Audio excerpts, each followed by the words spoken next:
তোমার জীবনের সবচেয়ে বেশি প্রয়োজন যেটা তুমি আল্লাহর কাছে চাইবা সেটা কি? সেটা সিরাতে মুস্তাকিম। এজন্য এই পৃথিবীতে এটার চাইতে বেশি কোনো কিছু বান্দা চায় না। কোনো ইমানদার পৃথিবীতে এর চাইতে বেশি কিছু চায় না, অন্য কিছু। ইহদিনাস সিরাতাল মুস্তাকিম সেই ফজরের নামাজ থেকে শুরু হয় এশার নামাজের শেষ রাকাত পর্যন্ত, একেবারে বিতির নামাজের শেষ রাকাত পর্যন্ত তাকে এই এক চাওয়া বলেই যেতে হয়। বলতে হয় কিনা বলেন না? ইহদিনাস সিরাতাল মুস্তাকিম সিরাতাল্লাযীনা আন'আমতা আলাইহিম। রব্বে করিম, আমি আপনার সিরাতে মুস্তাকিম চাই, যে পথে চললে মাওলা আপনাকে মিলে যাবে, যে পথে চললে মাওলা জান্নাত পর্যন্ত পৌঁছে যাবে। জীবন চলার প্রত্যেকটা পদক্ষেপে আমি সেই সিরাতে মুস্তাকিম চাই। সেই সকালে, দুপুরে, বিকালে, সন্ধ্যায়, রাতে, ফজরে, সুন্নতে, নফলে, মুস্তাহাবে, ফরজ, ওয়াজিব সব বারে বারে বলা। আল্লাহ তাআলা বলেন আন্না হাদা সিরাতি মুস্তাকিমান ফাত্তাবিউ। আল্লাহ বলেন এই কোরআনই হচ্ছে আমার সিরাতে মুস্তাকিম। আন্না হাদা, নিশ্চয়ই ইহা, সিরাতি মুস্তাকিমান, আমি আল্লাহর সিরাতে মুস্তাকিম। ফাত্তাবিউ, অতএব বান্দা একেই অনুসরণ করো। ওয়ালা তাত্তাবিউস সুবুল, আর কোনো পথ অনুসরণ করো না। ফাতাফাররাকা বিকুম আন সাবিলিহি, তাহলে তোমাকে সত্য পথ সিরাতে মুস্তাকিম থেকে বিচ্ছিন্ন করে দিবে। এজন্য এটা জীবনের বড় পাপ। আমার এটা খুব আফসোস লাগে। স্কুলে পড়ে, কলেজে পড়ে, ইউনিভার্সিটিতে পড়ে, কত কিছু পড়ে। আহা বন্ধু, বাংলা কথা বলতে পারে, ইংরেজি অনেক কথা সুন্দর জানে, কিন্তু মঞ্জিল চেনে না, কোথায় গিয়ে থামবে। মনে করছে এগুলো এতগুলো পড়া পড়তেছি, একটা সময় আইসা কর্মজীবনে শেষ বয়সে সুখ করব, শেষ বয়সে একটা ভালো চাকরি, একটা ভালো ব্যবসা, দুনিয়াবি একটা সমাজে একটা স্ট্যাটাস। কিন্তু দেখা গেছে সব যখন ঘুষায় কবরে যাওয়ার সময় হয়ে যায়। অথবা অসুস্থতা, রোগ, ডায়াবেটিস সহ বিভিন্ন রোগ আইসা বাসা বাঁধে, আর তখন দুনিয়া আছে কিন্তু ভোগ করতে পারে না। প্রতিদিন সকালবেলা যে কোনো ডায়াবেটিক হসপিটালে কেউ যদি যায়, 7টা বাজে, দেখেন কি পরিমাণ বয়স্ক, মাঝবয়সী লোক, ভদ্রলোক, শিক্ষিত, উচ্চ শিক্ষিত, সমাজের এলিট পার্সন কিভাবে বসে সিরিয়াল ধরে রয়েছে ডায়াবেটিস পরীক্ষা করতে। তাইলে আমার ভাই, দুনিয়ার এই হায়াত, আমাদের এই বেঁচে থাকার জীবনটাকে দুই ভাগ করা, যে এক ভাগে আমি কিছুদিন পড়ব বা কর্ম করব, আরেক ভাগে আমি সুখ করব, এতটুকু দিয়ে এই দুনিয়া জীবনটাকে ভাগ করা আর এর দূরের উপরে নিজের পরিকল্পনাকে সাজানো, আল্লাহর কসম এটা আহাম্মক ছাড়া, বেওকুফ ছাড়া আর কিচ্ছু হইতে পারে না। এটা বেওকুফ। ওই মানুষ বেওকুফ, ওই অভিভাবকও বেওকুফ, ওই সন্তানও বেওকুফ, যে অভিভাবক তার সন্তানকে শুধু দুনিয়ার হায়াত পর্যন্ত স্বপ্ন দেখাইছে, আর সন্তান যে শুধু দুনিয়ার হায়াতকে নিয়েই স্বপ্ন দেখতেছে।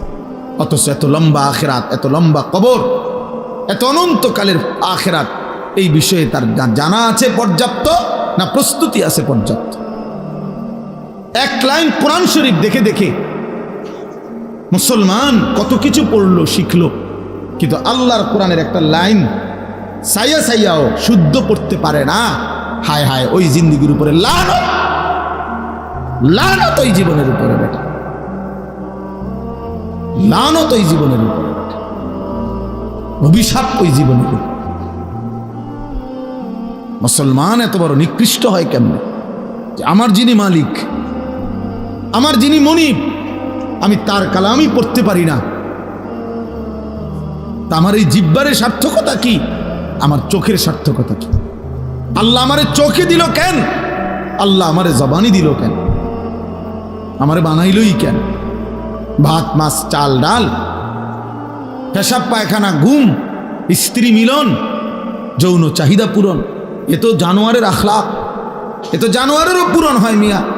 জন্তু জানোয়ারও তো খায়, ঘুমায়, পেশাব পায়খানা করে, জন্তু জানোয়ারেরও তো যৌন চাহিদা পূরণ হয়, নয়তো এগুলোর বাচ্চা হয় কেমনে?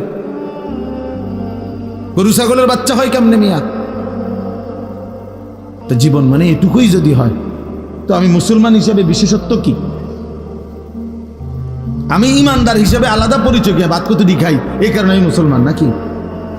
আমার একটা বিল্ডিং আছে এই কারণে আমি মুসলমান, এটাই মুসলমানের বৈশিষ্ট্য? হ্যাঁ বলেন ছেলেরা, বলো বাপ, নিজেকে তো কমপক্ষে চেনো ভাই। আমি লম্বা করতে চাই না, কমপক্ষে দোস্ত আমার, বন্ধু আমার, সাথী আমার, নিজেকে তো চেনো কমপক্ষে। এদ্দুর বোকা কেমনে হয় মানুষ যে আমি একটা ছেলে। বলো ভাইয়া, এই যারা নামাজ পড়ো না, এটা তোমার শেষ পর্যন্ত কোথায় নিয়ে যাবে তুমি কও?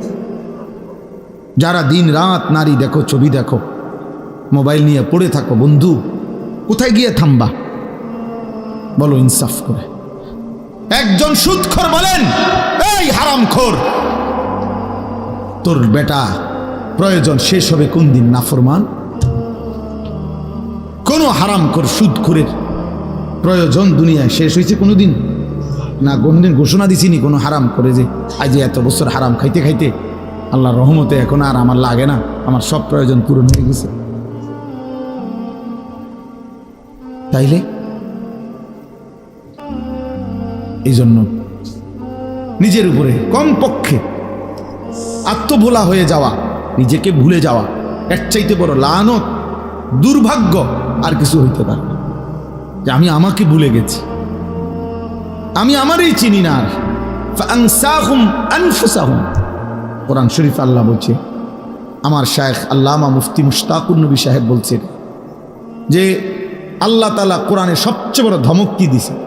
ধমক হলো এই কথাটা, ওয়ালা তাকুনু কাল্লাযীনা নাসুল্লাহ ফাআনসাহুম আনফুসাহুম উলাইকা হুমুল ফাসিকুন। আল্লাহ বলে বান্দা, মুমিনকে বলছে, এটা ইমানদারদের। এই আয়াতের আগের আয়াত, ইয়া আইয়ুহাল্লাযীনা আমানু, হে ইমানদার মুমিন, আমি আল্লাহকে এই পরিমাণ ভুলে যেও না।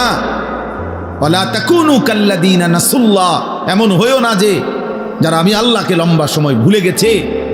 আমি কিন্তু একটা শাস্তি দেই, যে আমাকে লম্বা সময় ভুলে যায়, যে আমার নাফরমানিতে ডুবে যায়, আমি তার একটা শাস্তি দেই বান্দা।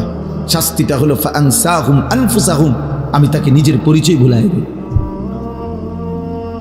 কোরআনুল কারীমের মধ্যে আছে কালীলাম মা তাশকুরুন, আল্লাহ তাআলা বলেন শুকর আদায় করে কম।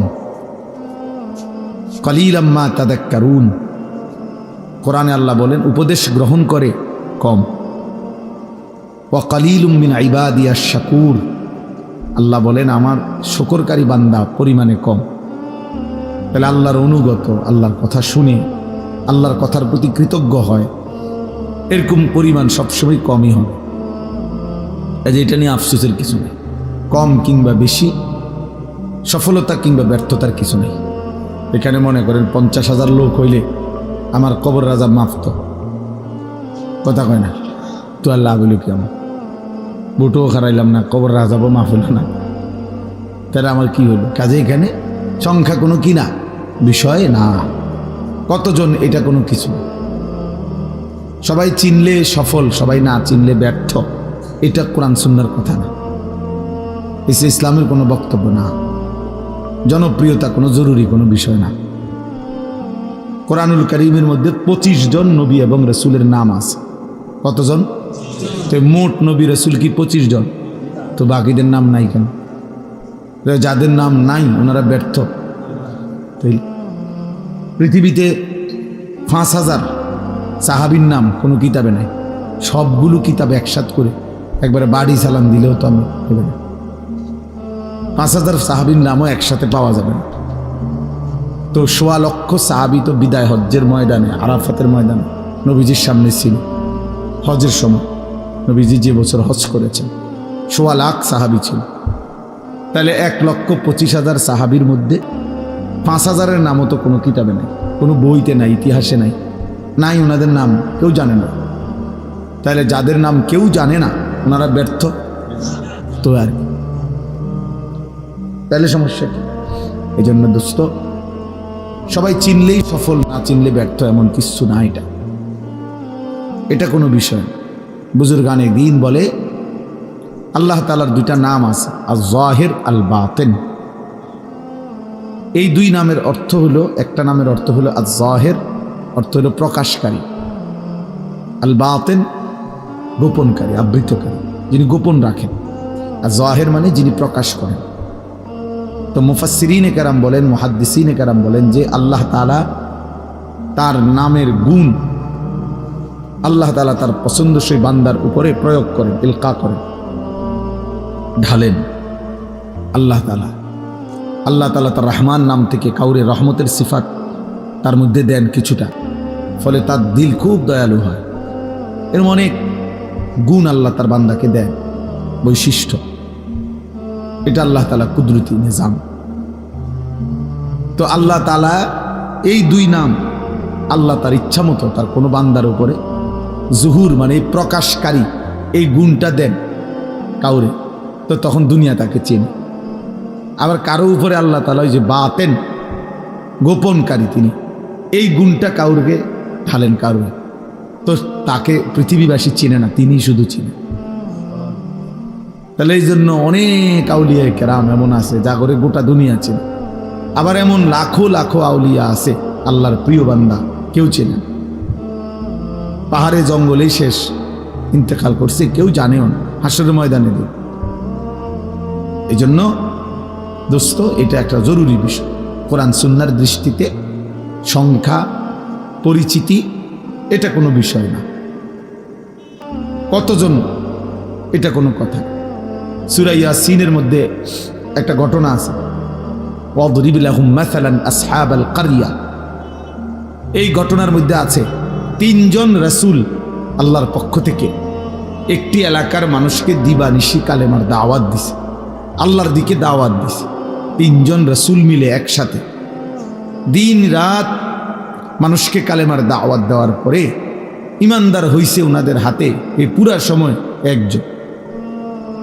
ওয়াজাআ মিন আকসাল মাদিনাতে রাজুলুন, এই যে রাজুলুন মানে একজন লোক, এই একটা লোক ইমানদার ছিল। তাইলে তিনজন রাসূলের দাওয়াতে কালেমা পড়ে মুসলমান হয়েছে, ইমানদার হয়েছে কয়জন? তো উনারা ব্যর্থ, ওনারা এইটা মনে রাখতে, এটা মনে রাখতে হবে। এই জন্য আল্লাহর কথার দিকে আন্তরিক হওয়া দরকার, কম হোক বেশি হোক, যে মনোযোগ দিয়ে, জওয়ান কিংবা বুড়ো, আল্লাহর কথা যে দিল দিয়া মনোযোগ দিয়ে আন্তরিকতা নিয়ে শুনে, আল্লাহ তার জিন্দিগি ধীরে ধীরে বদলায়। কোনো গাফেল বদলায় না, অলস বদলায় না, গাফেল গাফেলই থেকে যায়, খামখেয়ালি আর কি, অবহেলা, অলসতা। কোরআনুল কারীমের মধ্যে আছে আল্লাহ তাআলা আমাদের নবী সাল্লাল্লাহু আলাইহি ওয়াসাল্লামকে বলছে, এই যে এখন আমাদের প্রিয় ভাই মাওলানা মুফতি ইউসুফ বিন ইকবাল, আপনারা যদি কেউ শুনে থাকেন তার বয়ান, তো আন্দাজ করবেন যে সে কি পরিমাণ পড়াশোনা করছে। রাসূলুল্লাহ সাল্লাল্লাহু আলাইহি ওয়াসাল্লামের শত শত হাদিস আল্লাহ তাআলা তার কলিজায় সিনার মধ্যে মুখস্থ রাখছে। যাই বলে কিতাবের নাম, মুসান্নিফের নাম সহ বলে। এই আমি নিজে ওনার বয়ান শুনি, ব্যক্তিগতভাবে মহব্বত করি। তো আপনাদেরকে জিকিরের কথা বলতেছিল, কোরআনুল কারীমের মধ্যে আছে আল্লাহ তাআলা আমাদের নবী সাল্লাল্লাহু আলাইহি ওয়াসাল্লামকে জিকির করতে বলছে। ওয়াদকুর রাব্বাকা ফি নাফসিকা তাদাররুআন ওয়া খীফা ওয়া দুনাল জাহরি মিনাল কওল বিল গুদুওয়ি ওয়াল আসাল। আল্লাহ বলছে নবী আপনি তিনভাবে জিকির করবেন। এক, দিলে দিলে অন্তরে। দুই, আওয়াজ ছাড়া জিহ্বায়, মানে শব্দ হবে না, নিঃশব্দে, তবে জবানে তো শব্দ নাই। আর হলো হালকা আওয়াজ, সকালে এবং সন্ধ্যায়, মানে দিবানিশি। তো এখানে একটা কথা আছে যে এর পরেই আল্লাহ বলছে ওয়ালা তাকুম মিনাল গাফিলিন। নবীজিকে আল্লাহ বলছে বন্ধু গাফিলদের অন্তর্ভুক্ত হয়েন না। তাহলে আমাদের রসুল সাল্লাল্লাহু আলাইহি সাল্লামকে যেখানে আল্লাহ বলছে গাফিলদের অন্তর্ভুক্ত হবেন না, নবীজি সাল্লাল্লাহু আলাইহি ওয়াসাল্লাম গাফিল হওয়ার কোনো প্রশ্নই আসে না। 24 ঘন্টা যিনি আল্লাহ পাকের ধ্যান ও খেয়ালে থাকতেন, সেই তাকেই আল্লাহ বলছে, এরপরেও বলতেছে যে আপনি গাফিলদের অন্তর্ভুক্ত হবেন না। তাইলে আমাদের জন্য কি পরিমাণ গুরুত্ব। কিন্তু তোমরা ছেলেরা বাপ, অগণিত ছেলে বাবা, তোমরা বুঝতেই চাও না যে তোমাদের জীবনের কোনো গন্তব্য আছে কিনা, টার্গেট আছে কিনা, কোথায় গিয়ে থামবা তুমি, তোমার জীবন শেষ পর্যন্ত কোথায় গিয়ে পৌঁছবে।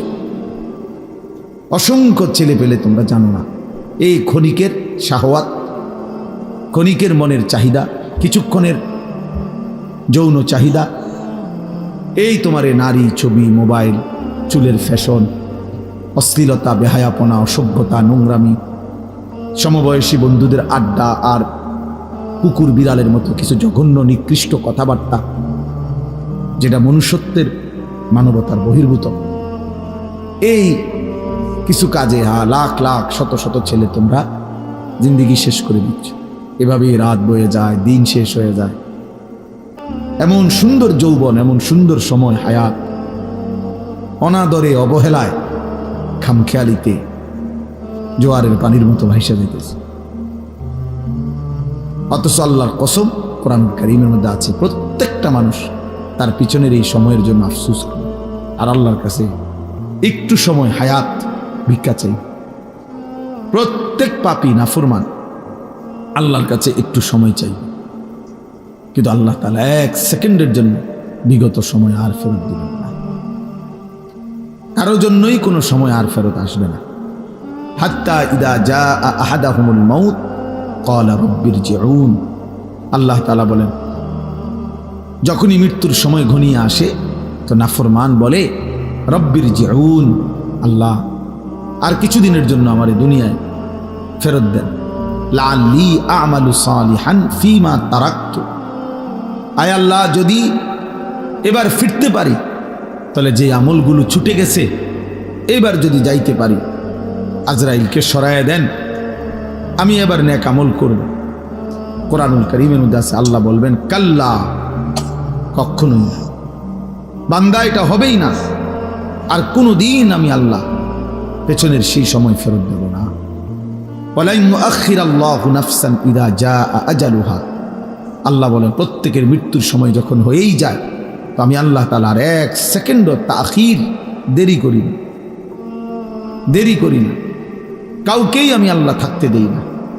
এজন্য বন্ধু আমার, দোস্ত আমার, সুখে থাকলেও মরে যাবেন, দুঃখে থাকলেও মরে যাবেন, হাসি কিংবা আনন্দ কিংবা বেদনায়, রাজপ্রাসাদ আর কুড়ে ঘর, সব অবস্থাতেই মারাই যাব, কবরেই চলে যেতে হবে।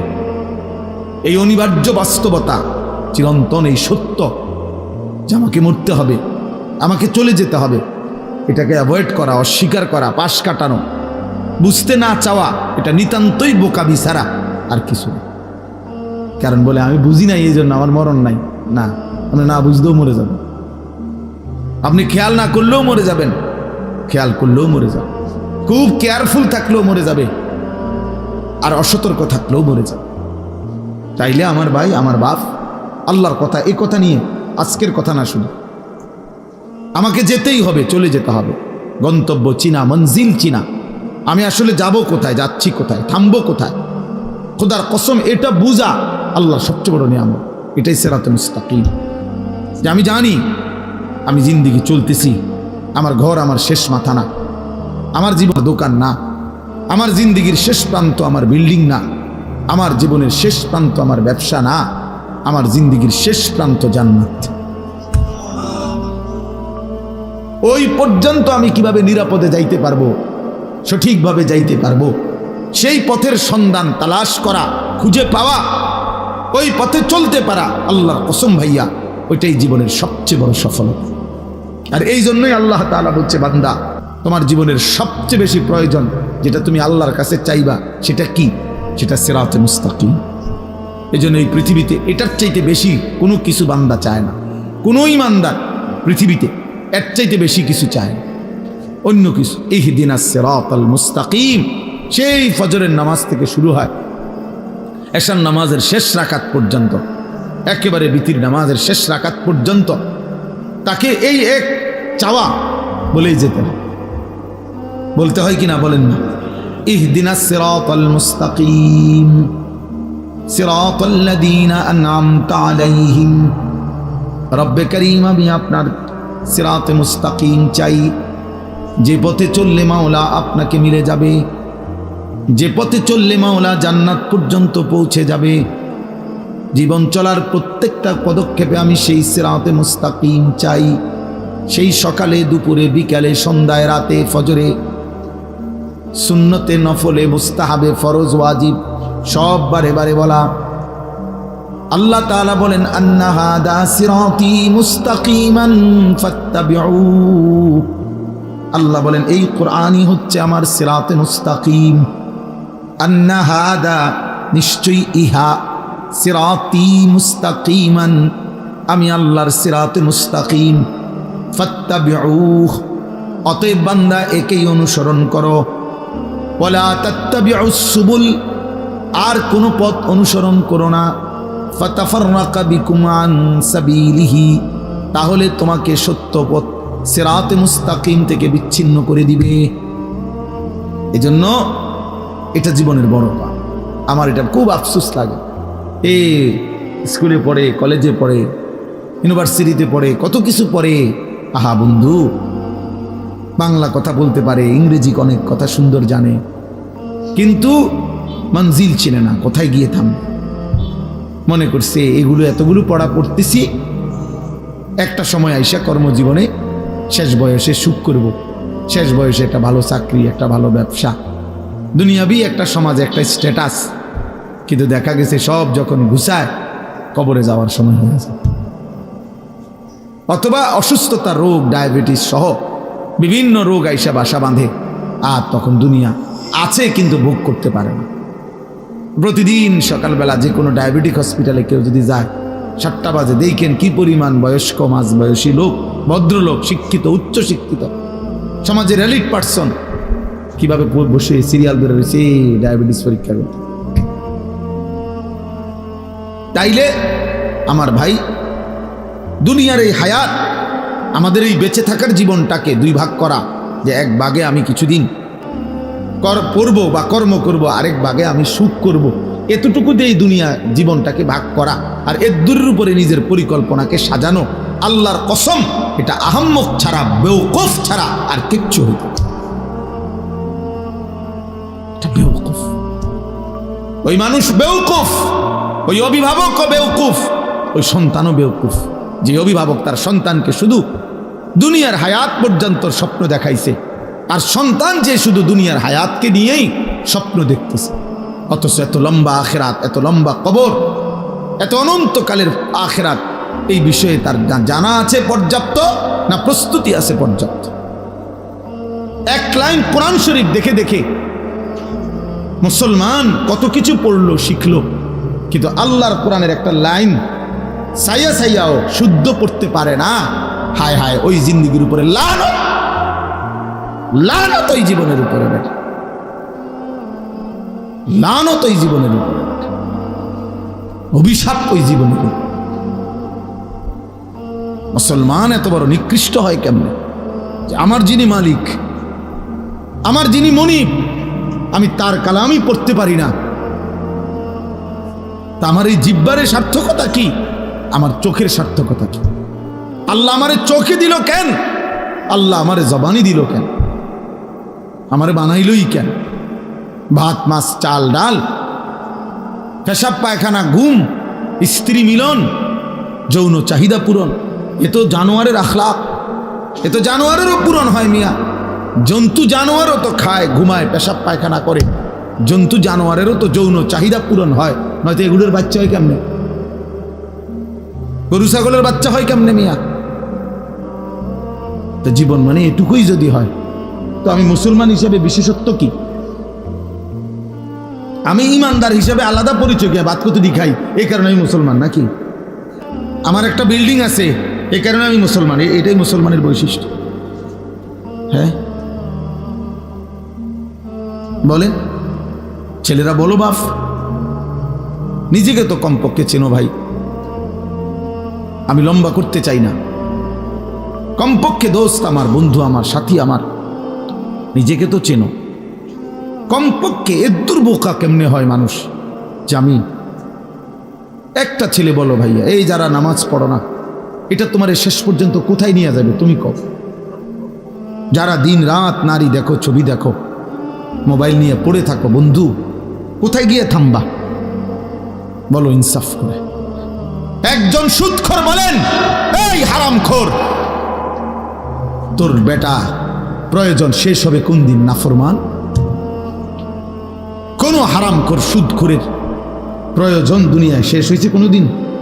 না, কোনদিন ঘোষণা দিছিনি কোনো হারাম করে যে আজ এত বছর হারাম খাইতে খাইতে আল্লাহর রহমতে এখন আর আমার লাগে না, আমার সব প্রয়োজন পূরণ হয়ে গেছে। তাইলে এই জন্য নিজের উপরে কমপক্ষে আত্মভোলা হয়ে যাওয়া, নিজেকে ভুলে যাওয়া, এর চাইতে বড় লানত, দুর্ভাগ্য আর কিছু হইতে পারে না। যে আমি আমাকে ভুলে গেছি, আমি আমারই চিনি না। আর ফাআনসাহুম আনফুসাহুম, কোরআন শরীফ আল্লাহ বলছে, আমার শায়েখ আল্লামা মুফতি মুশতাকুর নবী সাহেব বলছেন যে আল্লাহ তাআলা কোরআনে সবচেয়ে বড় ধমক কি দিছে? ধমক হলো এই কথাটা, ওয়ালা তাকুনু কাল্লাযীনা নাসুল্লাহ ফাআনসাহুম আনফুসাহুম উলাইকা হুমুল ফাসিকুন। আল্লাহ বলে বান্দা, মুমিনকে বলছে, এটা ঈমানদারদের। এই আয়াতের আগের আয়াত, ইয়া আইয়ুহাল্লাযীনা আমানু, হে ঈমানদার মুমিন, আমি আল্লাহকে এই পরিমাণ ভুলে যেও না। ওয়ালা তাকুনু কাল্লাযীনা নাসুল্লাহ, এমন হইও না যে যারা আমি আল্লাহকে লম্বা সময় ভুলে গেছে। আমি কিন্তু একটা শাস্তি দেই, যে আমাকে লম্বা সময় ভুলে যায়, যে আমার নাফরমানিতে ডুবে যায়, আমি তার একটা শাস্তি দেই বান্দা। শাস্তিটা হলো ফাআনসাহুম আনফুসাহুম, আমি তাকে নিজের পরিচয় ভুলাই দিই। সে আর কোনোদিন মনে পড়ে না সে মুসলমান, তার আর কোনোদিন মনে পড়ে না তার মৃত্যু হবে, তার আর কোনোদিন মনেই পড়ে না মৃত্যুর পরে কিছু হবে, তার আর মনেই পড়ে না কবরে কোনো প্রশ্ন হবে, তার আর মনেই পড়ে না হাসরের একটা মাঠ হবে, তার আর মনেই পড়ে না তার আমলনামা দেওয়া হবে, তার আর মনেই পড়ে না তাকে ফুলসিরাত পার হতে হবে। ফাআনসাহুম আখিরাতাহুম তাফসীরা, আল্লাহ বলছে আমি তোমাকে তোমার পরিচয় ভুলাই দেবো, মানে কি? তোমার আখিরাত ভুলাই দেবো। ভাত ভুলবা না, ভাত তরকারি ভুলতা না, এটি তো আমি জানোয়ারেরই খাওয়াই। আল্লাহ আখিরাত ভুলাই দেবো, আখিরাত ভুলাই দেবো, তোমার আখিরাত ভুলাই দেবো, মঞ্জিল ভুলাই দেবো, গন্তব্য ভুলিয়ে দেবো। আজকে বলো ভাই, ছেলে, একজন ছেলে বলো, প্রতিদিন আমি এই কথা চিল্লাই, প্রতিদিন যে 365 দিনের একটা বছরে, এক বছরে কোনো দিন মুসলমানের যে বাচ্চা, মুসলমানের যে লোকটা কোনোদিন ফজরের নামাজ পড়লো না, এই জানোয়ার আল্লাহরে কেমন বলাটা বলছে?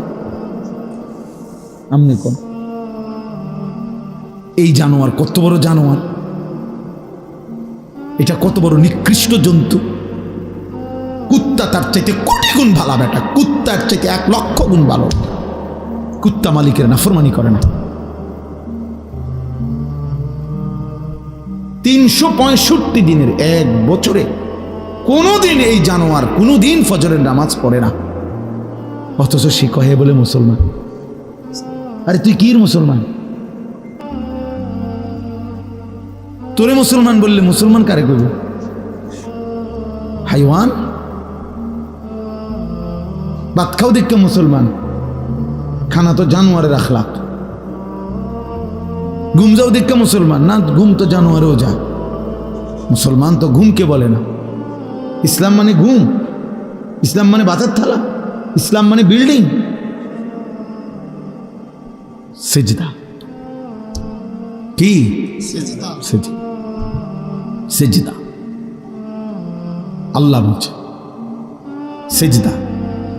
এই কপাল খেয়াল রাখতে হবে, এই কপাল রব্বুল আলামিন, আপনারা সবাই খেয়াল করে বুঝেন, এই কপাল পৃথিবীর উপার্জনের কোনো কাজে লাগে না। মানুষের হাত, পাও, চোখ, কান, দিমাগ মানে বুদ্ধি, বিবেক, এগুলো দুনিয়াবি বিভিন্ন উপার্জন করার জন্য লাগে। চাকরি হোক, ব্যবসা হোক, দোকান হোক, ক্ষেত হোক, খামার হোক। কিন্তু কপাল দিয়া মানে কপাল ঠেল্লা টাইন্না দুনিয়াবি কোনো উপার্জন করে না। কপাল দুনিয়ার কামাই রোজগারির কোনো কামে লাগে না। তো এইটা আল্লাহ তাআলা কেন বানাইলেন কপাল? আল্লাহ তাআলা শুধুমাত্র ভাইয়া একটা যুবক হলেও ভাইবো বাবা, আল্লাহ তাআলা এই কপাল শুধুই বানাইছেন সেজদার জন্য। এজন্য সেজদা আরবিতে কাকে বলে? আরবিতে সেজদার সংজ্ঞা কি? পরিষ্কার কিতাবে আছে, ওয়াদউল জাবহাতে আলাল আরদ, জমিনের উপরে কপাল রাখা, এটারে কয় সেজদা। এই মানে কপাল আল্লাহ বানাইছেনই কিসের জন্য? সেজদার জন্য। অতএব যেই কপাল সেজদা দেয় না, তুই কোনো মানুষ না। এই জন্য আমি সব সময় বলি, বেটা রাগ করো আর কোনোদিন না আসলাম, একবারের আশাতেই আসি, প্রতিবার আয়ন কঠিন আমার জন্য।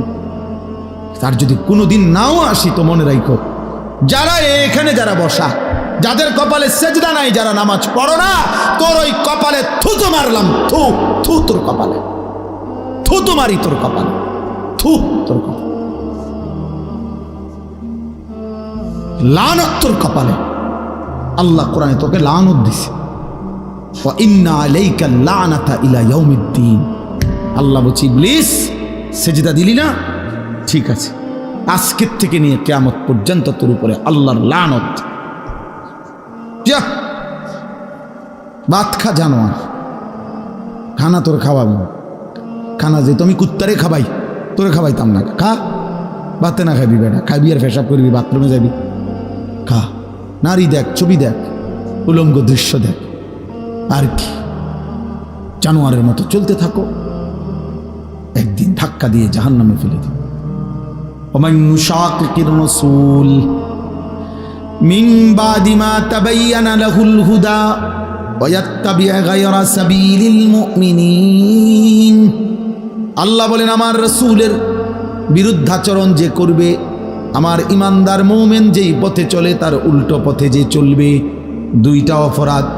এক নাম্বার, আমার রাসূলের বিরুদ্ধাচরণ যে করবে, ইমানদার মুমিন যেই পথে চলে সেই পথের উল্টো পথে যে চলবে, নুওয়াল্লিহি মা তাওয়াল্লা, আমি আল্লাহ তাকে একদিন সেই উল্টো পথেই চালাইতে থাকবো। ওয়া নুসলিহি জাহান্নাম, এই উল্টো পথে চলতে চলতেই একদিন নাফরমানকে জাহান্নামে ফেলে দেব।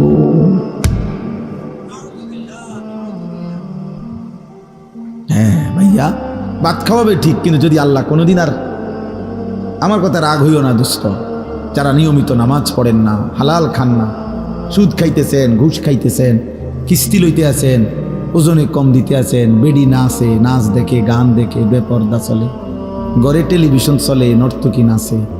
আচ্ছা, যদি আল্লাহ তাআলা কোনোদিন না ফিরায়, আর কোনোদিন যদি তৌফিক না দেয়, যুবক মনে করো আর কোনোদিন তোমার সেজদার তৌফিক দিলই না, আর কোনোদিন মনেই পড়লো না নাম, তো কি হবে অবস্থা? কোনোদিন আর এই গুনার থেকে, হারামের উপার্জন থেকে, সুদের টাকা, ঘুষের টাকা, হারাম উপার্জন থেকে আর ফিরবার সুযোগই দিছে না মনে করে, তো তখন কি হবে? হ্যাঁ, এরপরে গন্তব্যটা কোথায়? এটা বোঝা উচিত, এটা বোঝা উচিত। আমরা ওয়াজ শুধুই ওয়াজ, বক্তা যাচাই করা না, যে এক এক বছর লাইরা সেরা বক্তা দাওয়াত দাও, যখন যার একটু পরিস্থিতি আছে তারে আইনা দাওয়াত দাও, কিছু লোক হইব, কিছু চটপটি বুট বাদাম বেচা হইব, হ্যাঁ কিছু মানুষ। এর জন্য না বাপ, আমি ব্যক্তিগতভাবে এর পক্ষপাতী না। আমার কথা হইল, একজনই শুনুক আর 10 জনই শুনুক, বলতে হবে আল্লাহর জন্য। এই জন্য ভাই আমার, বাবা আমার, আমরা প্রত্যেকেই ইনশাআল্লাহ আল্লাহর দিকে ফিরে, আল্লাহর দিকে ফিরে আসা, মালিককে সেজদা দেওয়া, এর মধ্যেই আমাদের ইজ্জত, শান্তি, নিরাপত্তা, দুনিয়ারও সৌন্দর্য, আখিরাতেরও সৌন্দর্য। কোনো হারামখোর খুশিতে নাই, কোনো সুদখোর বেঈমান, এই ঘৃণিত কোনো পাপী মানুষের কাছে সমাদৃত হয় না।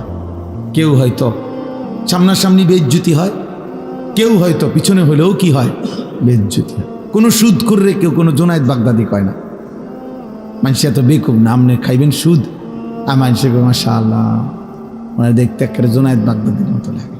হ্যাঁ, মানুষে চিরা খায় আর আপনি ভাত খান। মানুষে বুঝে না, বাট ফাররে মানুষে চেনে না।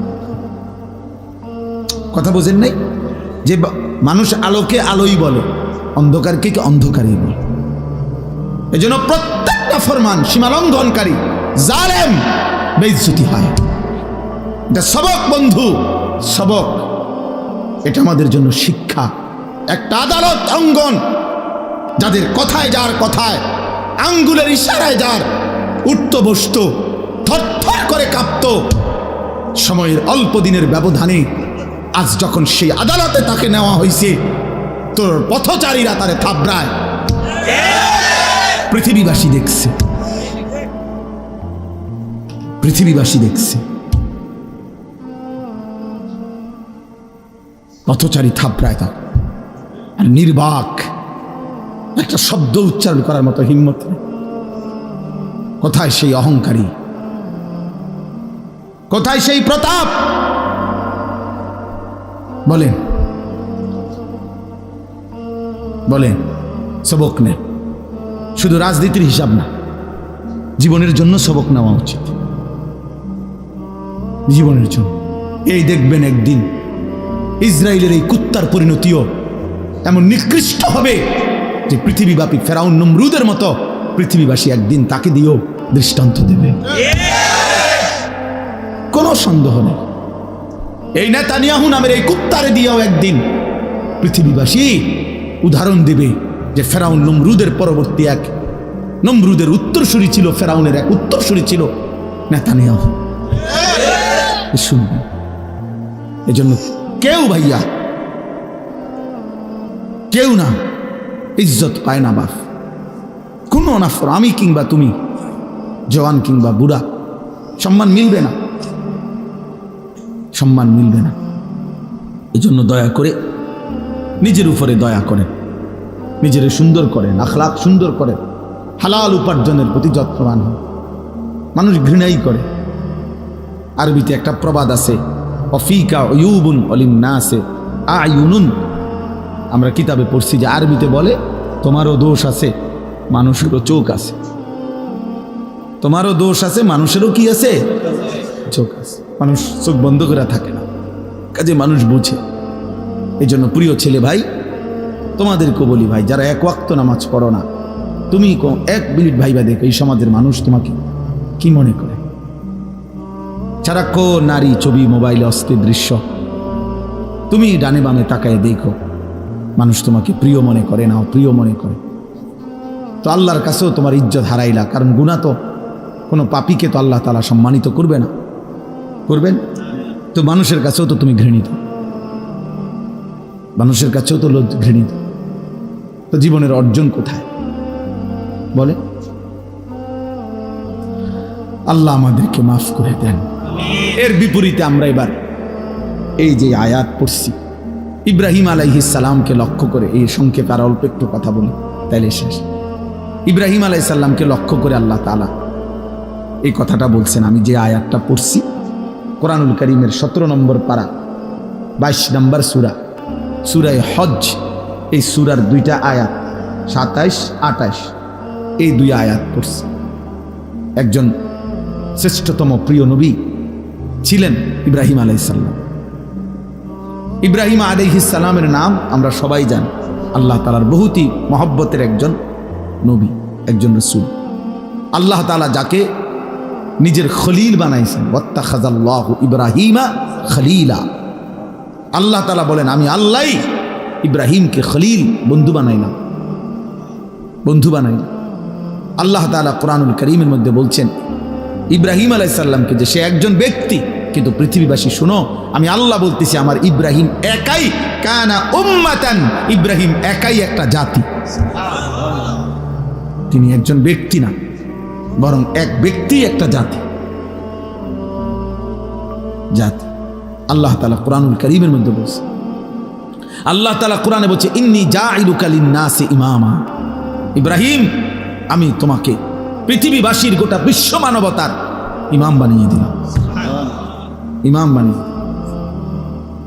আল্লাহ তাআলা কোরআনে বলছেন, হুয়া সাম্মাকুমুল মুসলিমিন। মুমিন শোনো, ইমানদার, ইব্রাহিমই তোমাদের মুসলিম নামকরণ করেছেন। অনেক মর্যাদা, অনেক সম্মান, অনেক বৈশিষ্ট্য আল্লাহ তাআলা কোরআনুল কারীমের মধ্যে আছে। কানিতান, আল্লাহর অনুগত, শাকিরান লিআনউমি, আল্লাহ তাআলার সমস্ত নিয়ামতের প্রতি কৃতজ্ঞ। এটা আল্লাহ বলছে, ইব্রাহিম আলাইহিস সালামের সিফাত। ইজতাবাহু, আল্লাহ বলে আমি নিজে তাকে বাছাই করেছি। এরকম অনেক আল্লাহ তাআলা মর্যাদা, সম্মান, ইজ্জত ইব্রাহিম আলাইহিস সালামকে দিয়েছেন। আমাদের মিল্লাতের পিতা বানাইছেন, মিল্লাতা আবিকুম ইব্রাহিম। এত সম্মান, এত ইজ্জত, এত মর্যাদা আল্লাহ তাআলা দান করছেন। কিন্তু এর আগে আল্লাহ তাআলা ওনাকে বারবার, অগণিতবার পরীক্ষা করেছেন, পরীক্ষা করছে। ওয়া ইয ইবতালা ইব্রাহিম রাব্বুহু বিকালিমাতিন ফাআতাম্মাহুন্না। আল্লাহ তাআলা বলছেন আমি ইব্রাহিমকে অনেকবারই পরীক্ষা করেছি, প্রত্যেকবারই আমার ইব্রাহিম শতভাগ উত্তীর্ণ হয়েছে, গোল্ডেন A+ পাইছে প্রত্যেকবারে। তাফসিরে মধ্যে আছে, হযরত আব্দুল্লাহ ইবনে আব্বাস রাদিয়াল্লাহু তাআলা আনহুমা বলছেন আল্লাহ তাআলা ইব্রাহিম আলাইহিস সালামকে 30 বার, কোন বর্ণনায় আছে 70 বার পরীক্ষা করেছে। কি পরীক্ষা করছেন অনেক শব্দ বলা সম্ভব না, কিন্তু পরীক্ষা করছেন কিসের? আসলে এই সবগুলো পরীক্ষা হলো আল্লাহ তাআলা একটা জিনিস ওনার থেকে মূলত পরীক্ষা নিছেন, যে বারবারই ইব্রাহিম আলাইহিস সালামের কলিজার মধ্যে আল্লাহর মহব্বত, আল্লাহর ভালোবাসা সবচেয়ে বেশি কিনা আল্লাহ তাআলা এইটা বারবার পরীক্ষা করছে। প্রতিবারই পরীক্ষার মূল টার্গেট ছিল এটা দেখা, যে ইব্রাহিমের কলিজায় আমার ভালোবাসা বেশি নাকি অন্য কোনো ভালোবাসা। ছোট্টবেলায় মা বাবা মূর্তি পূজক, এমনকি মূর্তি বিক্রেতা ওনার আব্বা, কিন্তু উনি সেখানে দাঁড়িয়েও তিনি বাবা মার অনুসরণ না করে ছোট্টবেলাতেই মহান আল্লাহকে ডাক দিছে। ইব্রাহিম আলাইহিস সালাম, কোরআনে আছে, আব্বাকে বলছি ইয়া আবাতি লিমা তা'বুদু মা লা ইয়াসমাউ ওয়া লা ইউবসিরু ওয়া লা ইউগনি আনকা শাইআন। হায় আব্বা, এগুলো কি পূজা করেন আপনি? এ কেমন মূর্তির পূজা করেন যে মা লা ইয়াসমাউ, যে মূর্তি কিছু শুনেও না, ওয়া লা ইউবসিরু, কিছু দেখেও না, ওয়া লা ইউগনি আনকা শাইআন, হ্যাঁ, কিচ্ছু উপকারও করতে পারে না, এটা আসেও না, কান্দেও না, মাতেও না, মুতেও না। এটা কিটা সদবোধ? সদবোধ না, এটা কি? লড়েও না, সরেও না, আপনি এটা কিসের ইবাদত করেন? এইভাবে বলছেন ইব্রাহিম আলাইহিস সালামকে ওনার আব্বা আজর বলছে, তোরে আমি তেজ্য পুত্র করে বাড়ি ছাড়া করে দেবো, পাথর মেরে মেরে ফেলবো, লা আরজুমান্নাকা ওয়াহজুরনি মালিয়া। কোরআনে আছে ইব্রাহিম আলাইহিস সালাম বলছেন, বাবা আমি আপনাকেও ছেড়ে দিলাম, পুরা ফ্যামিলি ছেড়ে দিলাম, তবে মনে রাখবেন ওয়া আদউ রাব্বি, আমি আমার রব আল্লাহকে ডাক দিলাম। আসা আল্লাহ আকুনা বিদুআই রাব্বি শাকিয়া। এরপরে বললেন, বাপ আমি বিশ্বাস করি আমার ওই এক মহান আল্লাহ রবকে ডেকে কেউ কোনোদিন বেইজ্জতি হয় না,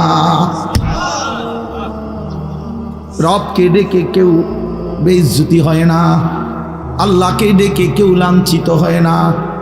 ওয়া ইদা সালাকা ইবাদি আন্নী ফাইন্নী করিব।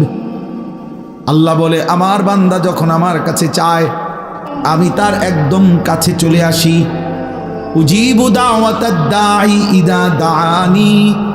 আমার বান্দা যখনই আমাকে ডাকে আমি তার প্রত্যেকটা ডাকে সাড়া দিয়ে থাকি।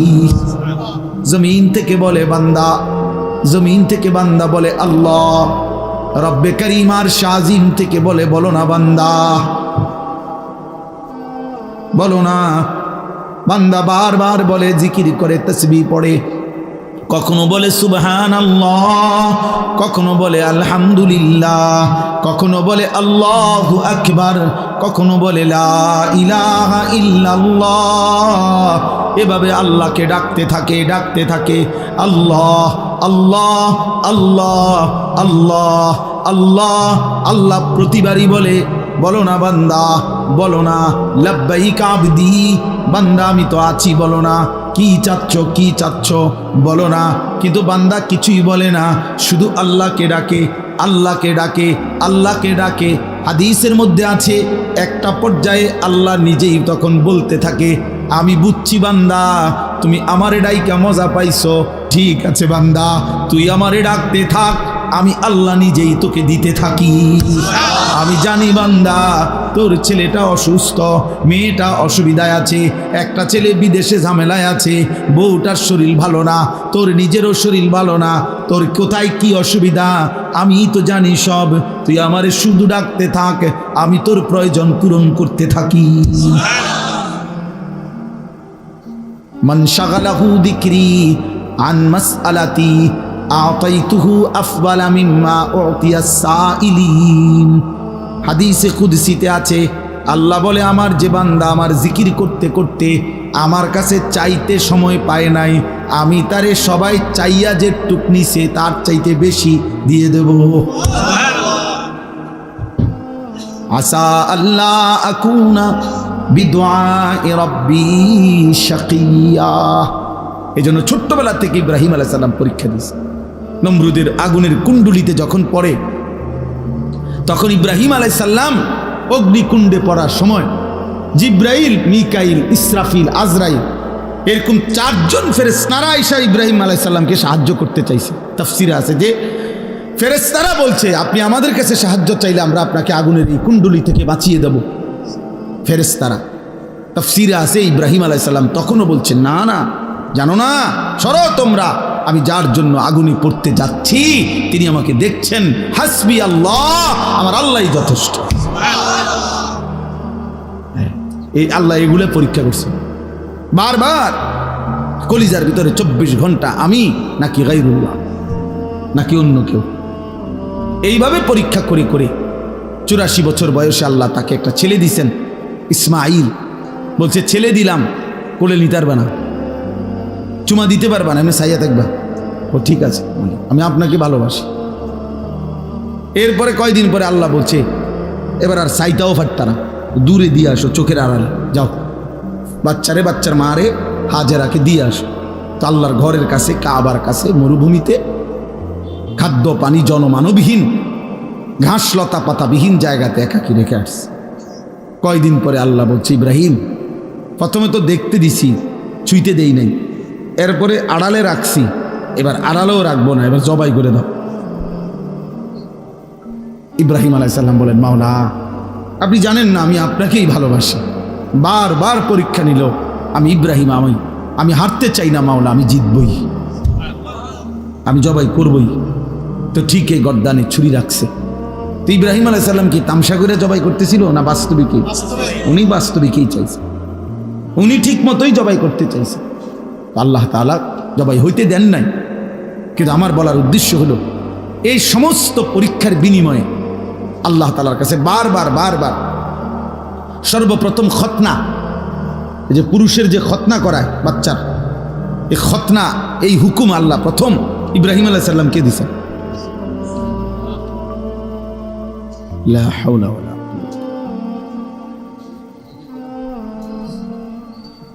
اللهم صل على محمد وعلى آل محمد كما صليت على إبراهيم وعلى آل إنك الحمد لله। আর একটু এই আমার কথা শেষ হয়ে যাবে এই 5-10 মিনিটের ভিতর।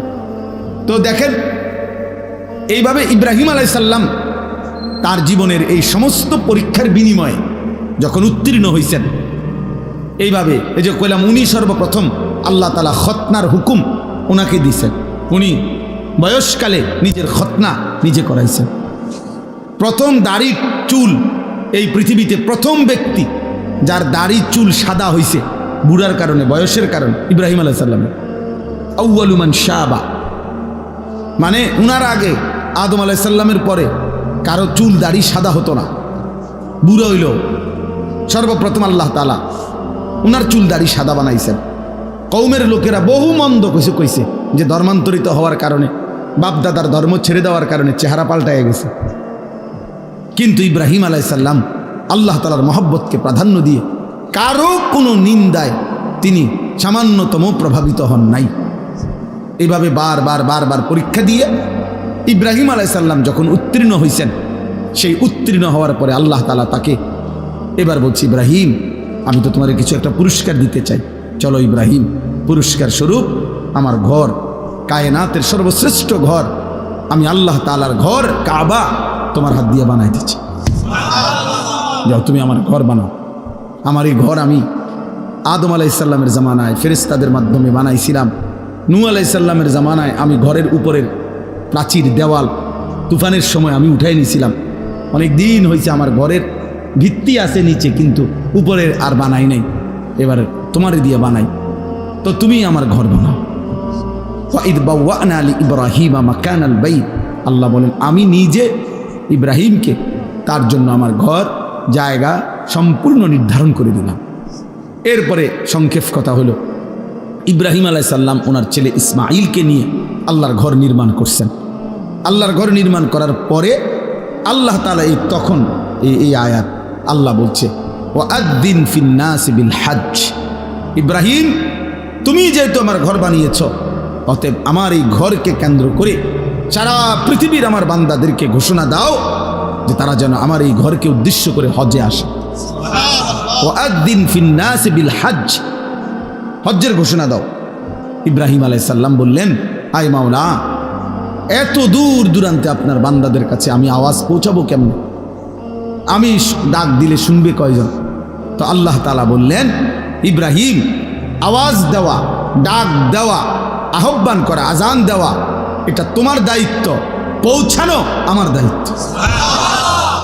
আলাইয়াল বালাগ, আমার দায়িত্ব পৌঁছানো, আমার দায়িত্ব। এই জন্য প্রতিটা মুয়াজ্জিন মসজিদে যিনি আজান দেয়, প্রত্যেক মুয়াজ্জিন তাকে যেন আল্লাহ বলে যে আমার ঘরে তুই আজান দাও, তুমি শুধু আওয়াজ বের করো, আমার বান্দার কলিজার মধ্যে কে নামাজি হবে আমি আল্লাহ পৌঁছায়া দেব। এই জন্য মুয়াজ্জিন বড় দাম, মুয়াজ্জিন খুব দাম, খুব দাম। যত মানুষ আল্লাহর দিকে মানুষকে ডাকে, তন্মধ্যে সর্বশ্রেষ্ঠ ডাক আল্লাহর দিকে, সর্বশ্রেষ্ঠ দাওয়াত মুয়াজ্জিনের দাওয়াত। জানেন সর্বশ্রেষ্ঠ দাওয়াত কোনটা? আজান, পূর্ণাঙ্গ দাওয়াত। এই জন্য পৃথিবীর কোনো বক্তা, ওয়াইজ, পীর, একের যত বড় বুজুর্গ হোক, যারা মানুষকে আল্লাহর দিকে ডাকে, ওনাদের সকলের দাওয়াতের চাইতে শ্রেষ্ঠ পূর্ণাঙ্গ পরিপূর্ণ দাওয়াত হলো মুয়াজ্জিনের দাওয়াত, তাওহীদের দাওয়াত। প্রমাণ কি? প্রমাণ হলো এই আজানের দোয়া। এই দোয়াটাই কম কি? আজানের দোয়া নবীজি বলছেন, আজানের দোয়ার মধ্যেই নবীজি আজানকে বলছেন, আল্লাহুম্মা রাব্বা হাযিহিদ দাওয়াতিত তাম্মা। এই যে দাওয়াতিত তাম্মা মানে হলো পূর্ণাঙ্গ দাওয়াত। কি? আজান। আজান নবীজি এখানে পূর্ণাঙ্গ দাওয়াত বলছে কোনটারে? হ্যাঁ, এই জন্য আজান আমাদের দেশে খুব গাফলতি। গ্রামের বুড়া অসল 200 বছরের বুড়া একজনের দায়িত্ব দিয়ে দিছে, এবার আজান দেয়া যে 300 বছর ধরে এরকম করে। আজান মানে না, মানে মস্কারি করে। আরে হুজুর আজান কদ্দুর বোঝেন তো, আর এটা লাগে একজন লোক রাখিয়া হুদা ঝামেলা বাড়াইয়া লাভ কি? আজানে না কদ্দুর, এটা বলে আজান কদ্দুর। এটার লাগে একজন লোক রাখিয়া টাকা 3000 নষ্ট করার চাইতে বন খাউন, 3000 টাকার বন খাইলে কতগুলো বন পাওয়া যাবে, বুঝেন না কথা? আশ্চর্য, আফসোস, অসংখ্য মসজিদ খামখেয়ালি করে মুয়াজ্জিন রাখেন, মুয়াজ্জিন রাখেন, মনে করে এটা কিচ্ছু না, এটা আজান কদ্দুর হুজুর, এটা আবার করে এটার লেগে এত একটা লোক রাখতো কিচ্ছু। একজন দিলেই তো, একজন যদি দিলেই হইলো এটা হইতো, তো রাসূলুল্লাহ সাল্লাল্লাহু আলাইহি সাল্লামের জামানায় সমস্ত সাহাবী তো আজান দিতে পারতো, তো আলাদা বেলালকে নির্ধারণ করা হলো কেন? কথা বলেন না কেন? আলাদা নির্ধারণ করা হলো কেন? রাসূলুল্লাহ সাল্লাল্লাহু আলাইহি সাল্লাম মুয়াজ্জিন নির্ধারণ করছেন কিনা বলেন? তাইলে এটা খেয়াল করবেন। মসজিদের ইমাম, মসজিদের মুয়াজ্জিন মসজিদের সমস্ত টাইলসের চাইতেও দামি। মসজিদ টাইলস না হলেও চলতো, কিন্তু মুয়াজ্জিন থাকা দরকার ছিল। মসজিদে SS5 এর গেট না লাগাইলেও চলতো, মসজিদে উপযুক্ত ইমাম থাকা দরকার ছিল। আগে কইয়া লয় 4000 টাকা 5000 টাকার ভিতরে হুজুর একজন হুজুর দেন, 5000-এর ভিতরে। হ্যাঁ, হুজুরে দিতে হবে 5000-এর ভিতরে। আমি অনেকের জিজ্ঞাসা করছি যে চাচা 5000 টাকাটা কি দিন ধরছেন না শরীরের ওজনে ধরছেন না কি হিসেবে, মানে হুজুর মিলাইছেন কেমনে, যে ডেইলি 300 কইরা না 200 কইরা না কেমনে মিলাইলেন 5000? নাকি হুজুরের শরীরের ওজন, যদি হুজুরের ওজন হয় আপনার 60 কেজি, তাহলে বেতনে 5,000 কেমনি মিলাইছেন? আহা, আফসুস। হায় মুসলমান, যদি আখিরাতের কদর বুঝতো, যদি নামাজের প্রয়োজন বুঝতো, যদি প্রয়োজনীয় মাসাইল শিখা, অজু, নামাজ, গোসল, হালাল হারাম, বাজার, ব্যবসা, বিবাহ, শাদী, লেনদেনে, জাকাত, সাদাকা, ইসলামের বিধান যদি পূর্ণ মানার প্রয়োজন বোধ করত, তো খোদার কসম এই সমাজের ইমাম আর মুয়াজ্জিনই হতো সবচেয়ে বেশি পয়সার বেতনধারী। কিন্তু মূলত আমরা মনে করছি আমাদের এগুলা কোনো দরকার নাই, নমাজ কদ্দুর ফরাইব, হ্যাঁ টিয়া 5,000। আবার আলগা আছে হুজুর, আলগা আছে, মানে আলগা জিন, হুজুরের লগে কি আছে? জিন, ভূত, আলগা আছে। আমরা বেতন কমাইলে কি হুজুর আলগা, মাশাআল্লাহ ভালো। আলগা কিতা? আলগা জিন না, আলগা আমরা দেশে তো আলগা আছে কয় ভূতের, জিনে ধরলে কবে তার লগে আলগা আছে বলে না, এটা আলগা আছে কত হেঁটে রে, তারে জিনে ধরে তারে না কয় আলগা আছে। আফসুসের ব্যাপার, আলগা আছে বলে। আস্তাগফিরুল্লাহ। না, মুয়াজ্জিনকে কদর করবে, বলেন ইনশাআল্লাহ। প্রত্যেকে নিজ নিজ জায়গায় ফিকির করেন, মসজিদের ক্ষেত্রে মনে রাখেন এটা ইমাম মুয়াজ্জিনের অনেক প্রয়োজনীয়তা। উপযুক্ত ইমাম, উপযুক্ত মুয়াজ্জিন দরকার, দরকার। এটা আমরা এটার প্রতি গুরুত্ব দিই। মানে লাইটিং করে, মসজিদের ডেকোরেশন করে অনেক সুন্দর করছে, ভালো, এটা করছেন, আমি গুনাহ করছেন আমি এটা বলি না, কিন্তু ইমাম মুয়াজ্জিনের ব্যাপারে এই খামখেয়ালি কেন? কেন এই খামখেয়ালি? আল্লাহ আমাদেরকে মাফ করে দেন। চলেন তো, এরপরে আল্লাহ তাআলা বললেন আজানের, মানে হজ্জের আজান দাও, এলান করো।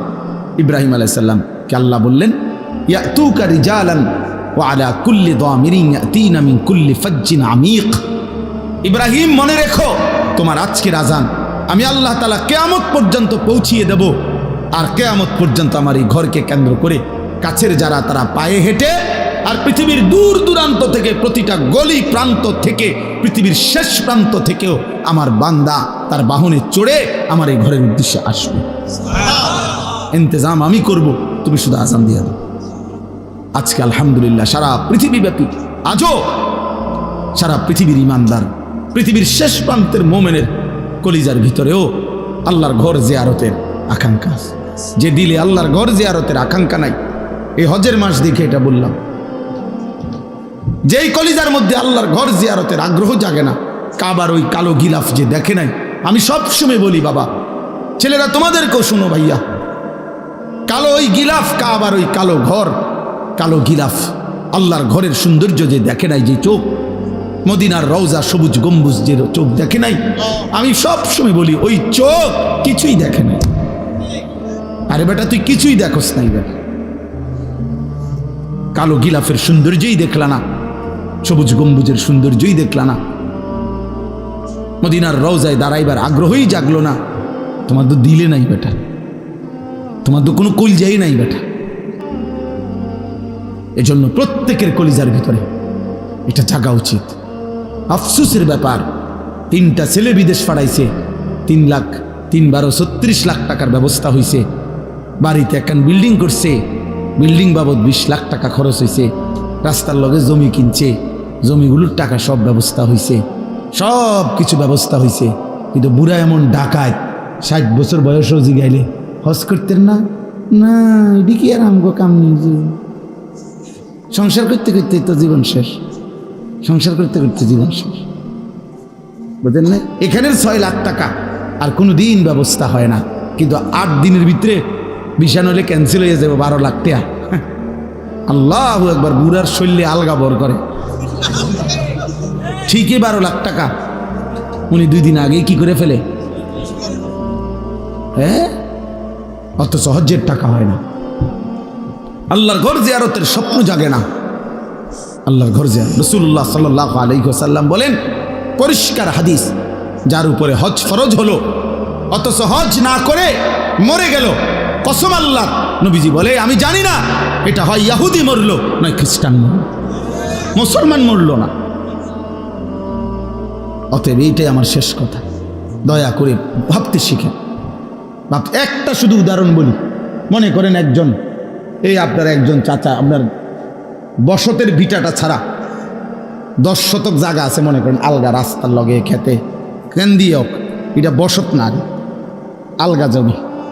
এই 10 শতক জমির থেকে 3 শতক বা 4 শতক মনে করেন বেচলে হজের টাকা এবং সংসারের এই কয়দিনের খরচের টাকা হবে, মানে 1.5 মাস হজের টাকা আর এই সংসারের টাকা হবে।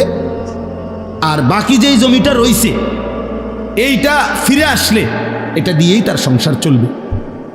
ইচ্ছা করলে কসম খোদার, যদি কোনো মুসলমানের আর এই ব্যক্তির কাছে শুধু এই জমিটাই আছে, আর টাকা পয়সা, ব্যাংক ব্যালেন্স, ব্যবসা, অন্য আর কিচ্ছু নাই, কিন্তু এতটুকু জমি আছে যে জমির কিছু অংশ বিক্রি করলে হজের টাকা এবং সংসারের খরচের এই কয়দিনের টাকা হবে, ফিরে আসলে ওই বাকিটুকু জমি দিয়েও ইচ্ছা করলে তার সংসার চলবে, ওই ব্যক্তির উপরে আল্লাহর কসম হজ ফরজ।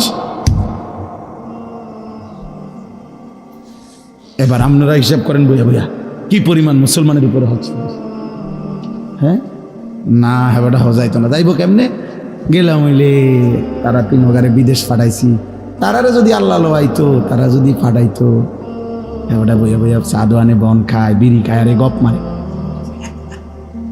বুঝেন নাই কথাটা? লম্বা লম্বা সুন্দর সুন্দর কথা কয়। ও 3 ফুটে যদি দয়া করে তারা যদি বিদেশের টাকা দিয়া হেবাটারে হজে পাঠায়, তাহলে যাবে, নাহলে যাবে না। তো কোনো সন্তান বিদেশ পাঠাইলে নি হজ ফরজ হয়? কথা বলেন না কেন? তো ফুট বিদেশের লগে হজের কি?